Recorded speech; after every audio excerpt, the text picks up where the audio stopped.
आम आदमी तक हम पहुंच करके व्यवस्था परिवर्तन के लिए किस तरह से वार्ता करेंगे कि वो इसकी तरफ झुकाव रखेंगे और पुरानी रीति रिवाज को छोड़ करके इसमें भाग लेंगे। आम आदमी देश में परेशान क्यों है, ये पहले समझना चाहिए। आम आदमी दरिद्र है। दरिद्रता की वजह से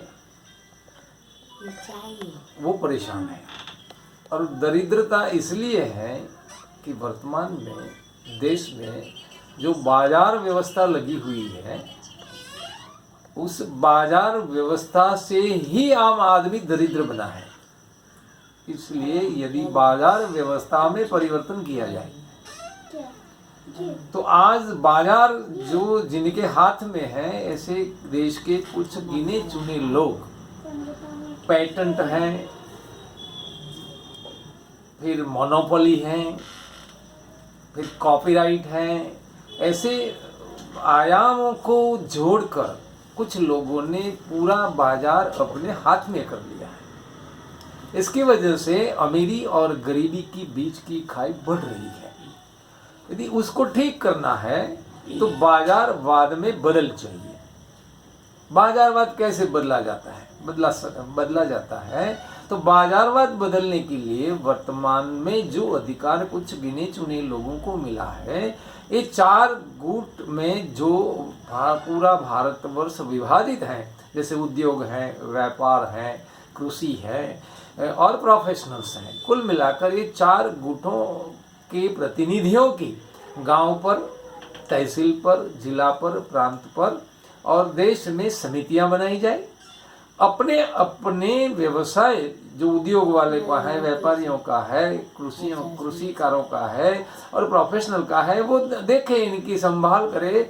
लेकिन उसके साथ इनका एक दूसरा भी काम रहेगा कि अपने अपने संगठन से जो विशेषज्ञ लोग हैं, जो पैटर्न बनाने के लिए, एक ब्रांडेड प्रोडक्ट बनाने के लिए क्या चाहिए, एक डिज़ाइन क्या चाहिए, ड्राइंग क्या चाहिए, फिर मटेरियल और प्रोसेस के स्पेसिफिकेशन क्या चाहिए, बनाने के लिए कौन सी ट्रेनिंग देनी चाहिए, इन विषयों के जो विशेषज्ञ लोग हैं, इनकी समिति बनाई जाए। और कुछ विशेषज्ञ है कि इनकी मूल्य तय करें और मूल्य तय करने वाले की एक परिषद बनाई जाए। तो अपने अपने स्तर के जो प्रोडक्ट हैं, चीज वस्तुएं हैं, सेवाएं हैं, इनका पेटेंट करें और इस पेटेंट का मूल्य कैसे तय किया जाएगा। मान लीजिए एक मोबाइल है, उसको बनाने के लिए जो पैसा लगेगा उसको 10% मिलेगा, जो उसमें काम करेगा, परिश्रम करेगा, उसको 35% मिलेगा, कुछ मटेरियल 40% का रहेगा, फिर रिसर्च होगा, डेप्रिसिएशन होगा, मेंटेनेंस होगा, और जो व्यापारी उसको बाजार में बेचेगा, इनको कमीशन मिलेगा। कुल मिलाकर इन सारे विषयों को जोड़कर जो मूल्य बनेगा, ये चीज वस्तुओं का मूल्य रहेगा। यानी इस व्यवस्था में जो भी प्रोडक्ट या तो सेवा बनेगा वो स्टैंडर्ड होगा, ब्रांडेड होगा और इनका मूल्य है, मूल्य में कहीं पर भी मुनाफे के नाम पर लूट नहीं है। और एक पार्ट और भी है कि टैक्सेशन भी नहीं है, इसलिए इसमें जो प्रोडक्ट बनेंगे वो प्रोडक्ट दुनिया भर में सबसे अच्छे ब्रांडेड होंगे और सबसे सस्ते होंगे। यानी भारतवर्ष का वर्तमान जो स्थिति बना हुआ है, इसमें हमारा विश्व व्यापार 2% है और खपत 16% है। तो हम ये जो ब्रांडेड प्रोडक्ट सस्ती देने से हमारे देश में ही इसको 2% से बढ़ाकर 16% तक ले जा सकते हैं। तो इनकी वजह से हम कुछ समृद्ध होंगे। और पर व्यक्ति आज जो आय है वो 1.5 लाख है, उसको हम बढ़ाकर 15 लाख तक ले जा सकते हैं। यदि ये हुआ तो साधारण आदमी जो आज दरिद्रता में फंसा हुआ है वो वहां से निकल जाएगा, आखिरी व्यक्ति तक आखिरी नागरिक तक ये विषय से दरिद्रता से निकलने वाला विषय पहुंच जाएगा, वो निकल जाएगा। तो अपने आप एक अंतिम छोर वाला जो व्यक्ति है वहां तक हम पहुंच जाएंगे। एक करने के लिए किसी आदमी को ये प्रोडक्शन करना है, कोई चीज़ बनाना है, तो इसके लिए उसको 3 चीज़ों की आवश्यकता रहती है। पहला है टेक्निकल नो हाउ, दूसरा है पैसा और तीसरा है संपदा।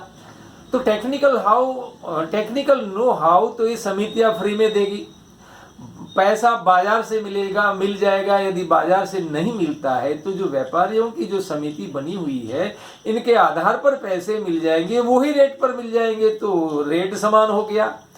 और जिनके पास बहुत संपत्ति है वो उपयोग नहीं कर पा रहे हैं, ऐसे लोगों के लिए कंपल्सन होगा कि वो उसको किराए पर दे।